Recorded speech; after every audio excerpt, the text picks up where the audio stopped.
Welcome to The Explainer. You know those people who just seem to walk into a room and instantly connect with everyone? The ones who attract success and friendships like, well, a magnet? Today, we're diving into Marc Reklau's bestseller, How to Become a People Magnet, and we're going to unpack exactly how you can do it too. So, let's just start with a huge question. What do you think is the real secret to being successful and happy in life? Seriously. Is it raw intelligence? Is it your talent? Maybe just good old-fashioned hard work? Well, the book we're exploring today argues that most of us are looking in completely the wrong direction. The real secret, it turns out, can be boiled down to this one number, 85%. Now, what on earth could that mean? It's not about money, it's not a grade, it's something way more fundamental. Okay, here's what that number is all about. Studies cited in the book show that a whopping 85% of your professional success and an absolutely staggering 99% of your personal happiness boils down to your people skills. Think about that. This isn't just some soft skill, it's basically the operating system for a happy, successful life. So if it's that important, how do we actually get good at it? Well, the whole book is built on this one powerful idea, the people magnet principle. And the role is so simple, but it's also a total game changer. Here it is.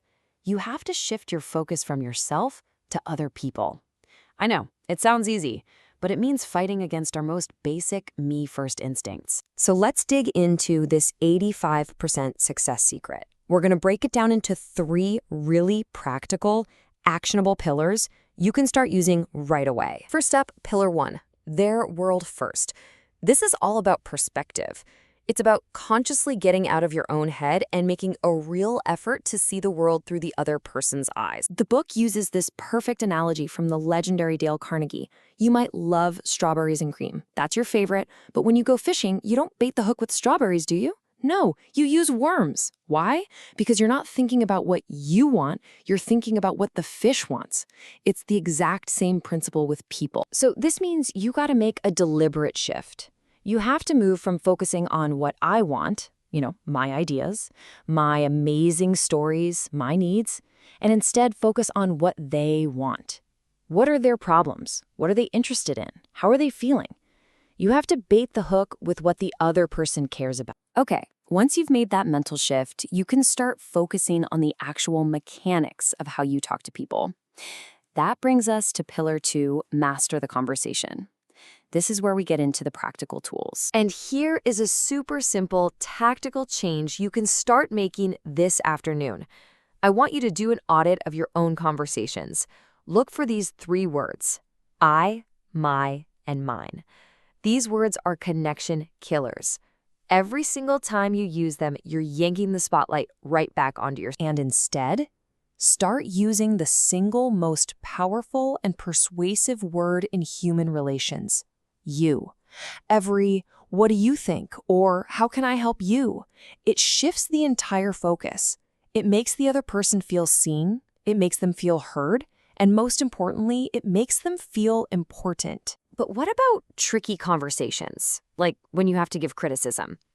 For that, the book offers a brilliant little technique called the feedback sandwich. It's so simple. You start with some genuine, sincere praise. Then you deliver the tough, constructive feedback. And you always finish with more praise or encouragement. This lets the other person actually hear the feedback without getting defensive, which keeps the relationship totally intact. And that brings us to our final pillar. And honestly, this one's the foundation for everything else. Pillar 3, build real trust.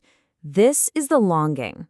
Because without trust, all the other cool techniques in the world are completely worthless. The legendary football coach Lou Holtz put it pretty bluntly with this quote. Now, it sounds a little cynical, but there's a deep truth here. Constantly complaining about your problems doesn't build connection. It actually pushes people away. It erodes trust. People are drawn to problem solvers, not just problem staters. So if you're not supposed to complain, what do you do to build that rock-solid trust?